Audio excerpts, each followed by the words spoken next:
So here we need to evaluate the sum of the given series. So let's begin. We will denote the series by Sn. So we have Sn given by 7 plus 77 plus 777, and this goes all the way up to the n number of terms. So that means a total of n number of terms. Next step, what we'll do, we'll take 7 as the common factor from each of the terms. The 7 will get multiplied to 1 plus 11 plus 111, and this goes all the way up to the n number of terms. Now we will divide by 9 and multiply each terms by 9. So we have 9 multiplied to 11 will be 99, 9 multiplied to 111 will be 999. This goes all the way up to the n number of terms. Now in the next step, we can rewrite each of the terms. So here 9 can be represented as 10 minus 1, plus 99 can be expressed as 10 squared minus 1. Then 999 can be expressed as 10 cubed minus 1.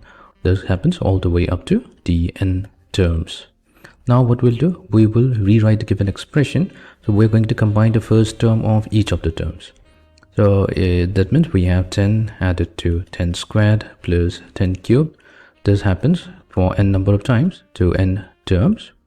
And then separately, we're going to combine all the terms containing negative 1. So that means we have negative times 1 plus 1 added to itself to n terms. Now, we can finally find out the sum. So this is a geometric progression.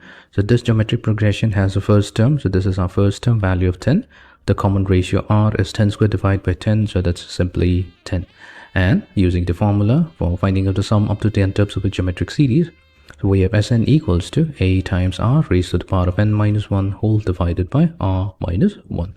So that means our sum will then now become Sn equals to 7 over 9 whole multiplied to, so this will become 10 multiplied to 10 raised to the power of n minus 1 divided by 10 minus 1, so that's 9.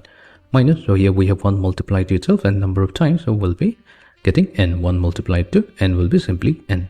So that finally gives us 7 over 9 whole multiplied to, so multiply 10 with 10 raised to the power of n, so that gives us 10 raised to the power of n plus 1 divided by 9 minus, so we have 10 minus 1, 10 times negative 1, so that's negative 10 over 9 minus n.